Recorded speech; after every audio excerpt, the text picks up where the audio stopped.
Okay, so now we are starting PCA. So PCA is also related to matrix आणि ह्यात पण सगळे mostly स्टेप्सच आहेत. ते स्टेप्स फॉलो करत गेलं खूप इझी आहे. आता हा बट हा खूप लेंदी आहे थोडा, तर लेट मी शो यू. हा म्हणजे हा लेंदी नाही आहे तसा, बट तुम्हाला मी सांगतो नंतरला व्हॉट्स विथ दिस PCA.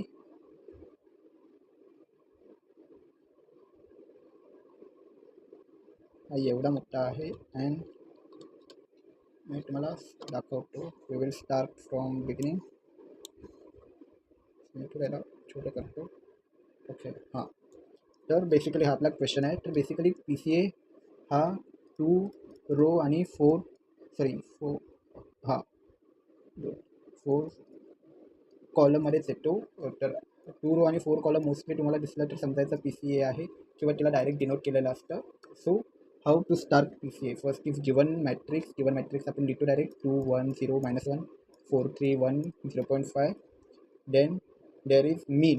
तर आता आपल्याला सर्वात पहिलं मीन करायचं आहे. इथून आपला खरा स्टेप चालू होतो. मीन कसं करायचं आहे तर प्रत्येक रोचा मीन करायचा आहे. So sum of row one upon N काय नंबर ऑफ कॉलम्स.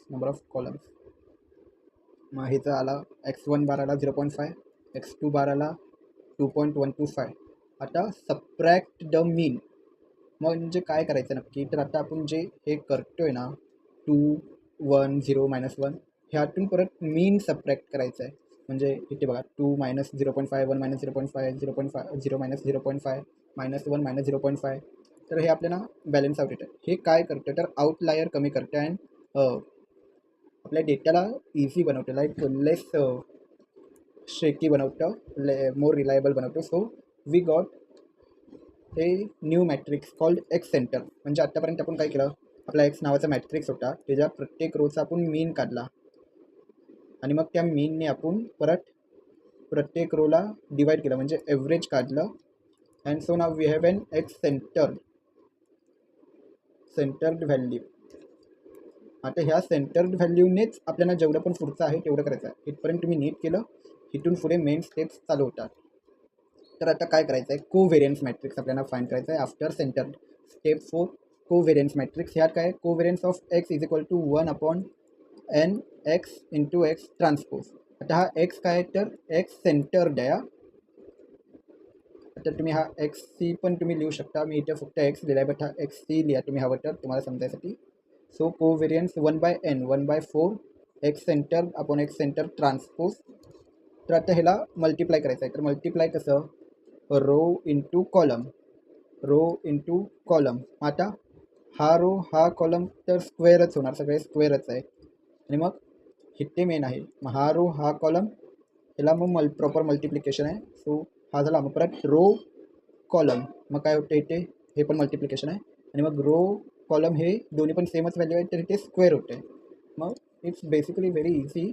आता हा 2/4 मॅट्रिक्स आहे म्हणून आपल्याला असं करावं लागतं. नाहीतर आपण डायरेक्ट 3/3 असता तरी आपण डायरेक्ट मॅट्रिक्स कॅल्क्युलेटरमध्ये टाकून करू शकतो. जर तुमच्याकडे FX 991CW आहे तर त्या तुम्ही 2x4 मॅट्रिक्स करू शकता. तर तुम्ही हे डायरेक्ट सॉल्व्ह कराल.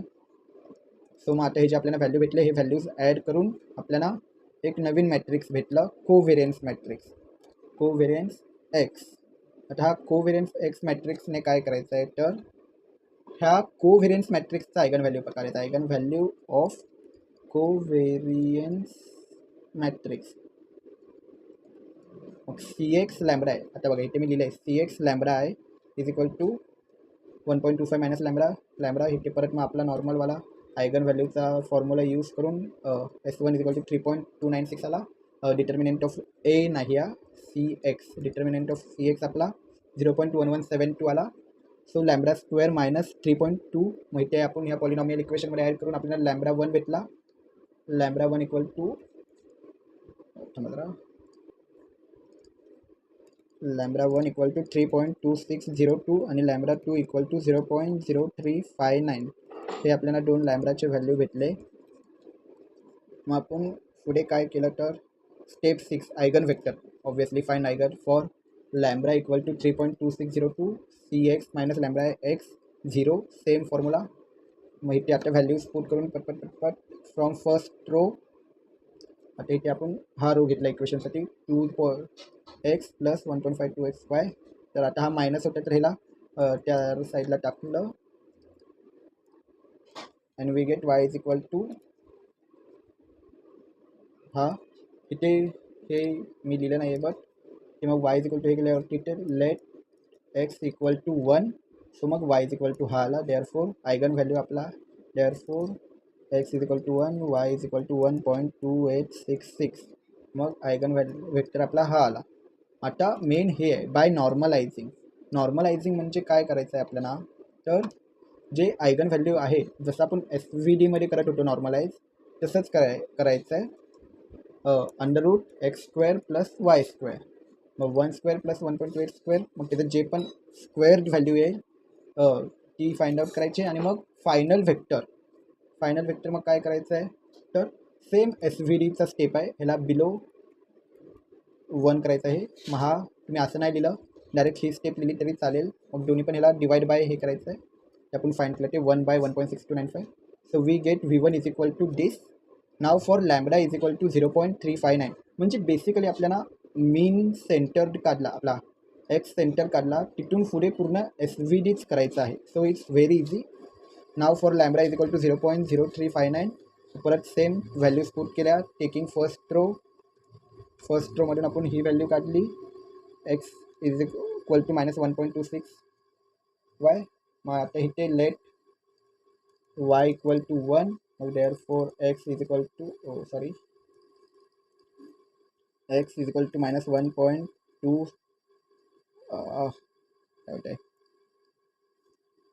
2867 आणि y is equal to 1. So इथे आपण लिहिलं आहे तसं. अँड देन परत नॉर्मलाइज करायचं. On normalising √x² plus y². हा व्हॅल्यू भेटते. मग ही व्हॅल्यू परत आयगन वेक्टरमध्ये पुट करायची. डायरेक्ट ही स्टेप लिहिली तरी चालतं. So we get V2 is equal to this. आता काय आहे, आयगन वेक्टर V1 आणि V2 इथे मी जरा चुकलो आहे. हे असं नाही आहे ना, इथे कसं येणार V is equal to V1 आणि V2 बाजूबाजूला येणार. मग आता आपलं V2 काय आहे -0.79 आहे. तर हा असं आहे ना, V इज इक्वल टू √0.613 -0.79 0.613 आणि 0.613. आणि ह्याचा transpose V transpose is equal to मग तो येणार 0.613 -0.79 0.6 मी थोडा चुकलो आहे 0.79 0.613. आता हा V ट्रान्सपोज मग काय transformed data. The final step V transpose into x centre. मग काय V ट्रान्सपोज आपला काय 0.613 -0.79 0.79 0.613 इंटू एक्स सेंटर जो आपण स्टार्टिंगला काढला होता मीनच्या नंतर तो पुट करायचा आहे. मग बाय कॅल्क्युलेटिंग दिस हा row into column row into column row into column row into column असं करत हे सगळे करायचं आहे. सो प्लीज तुम्ही बघा हे एकदा. जर तुमच्याकडे FX 991 CW आहे तर तुम्हाला डायरेक्ट कॅल्क्युलेशन होईल तुमच्या कॅल्क्युलेटरमध्ये किंवा तुम्हाला हे मॅन्युअली करायला लागेल. सो हे झाल्यावरती आपल्याला वायची व्हॅल्यू आली and that's it. We have found our PCA. हा खूप इझी सम आहे. पूर्ण SVD eigen value eigen vector सगळं तेच आहे. So just check it out. तुम्ही एकदा बघा, एकदा सॉल्व करा आणि तुमचं होईल. थँक्यू.